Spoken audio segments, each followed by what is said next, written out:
Thank you. Obrigado. Having listened to Ella, Chief, and Rita, I don't know.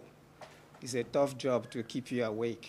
Essa é uma boa função para manter vocês acordados. The day is fast spent, and you must be running low on gas, but let me still try. Vocês podem estar com pouco combustível agora, mas vamos tentar So prosseguir. thank you so much, Amos, for bringing me to this holy land. Obrigado por trazerem minha terra santa. It was such a wonderful opportunity to come to Israel É for uma the grande first time. oportunidade de vir a Israel pela primeira vez.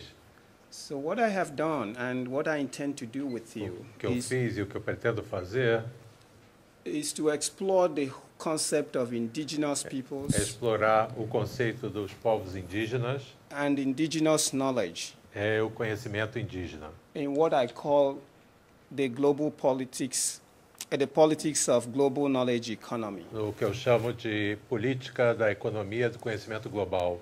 And I'll be focusing on the Amazon. E eu vou focalizar a região amazônica.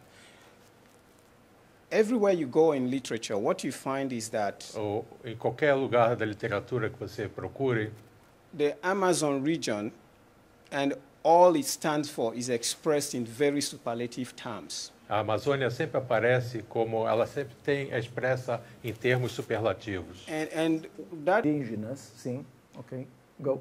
the legal framework for O contato legal intellectual property makes no mention of indigenous knowledge. da conhecimento de intellectual property não faz nenhuma menção a conhecimentos indígenas.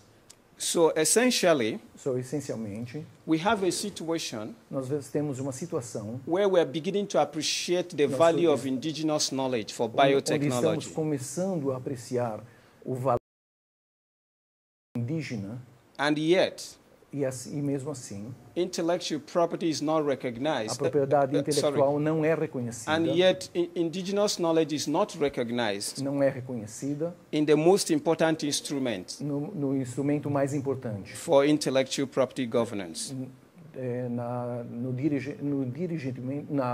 na conferência de propriedade intelectual. So indigenous knowledge questions Assim sendo, as questões sobre propriedade intelectual, não. issues of indigenous knowledge are now being addressed from outside the mainstream intellectual property. Okay. Assuntos que têm que ver com o conhecimento indígena estão agora sendo tratados como coisas que estão vindo de afora dos conhecimentos indígenas. And this is where the Convention on Biodiversity comes into the scheme. E isso é onde a convenção, a sabedoria de biodiversidade entra em nossos assuntos.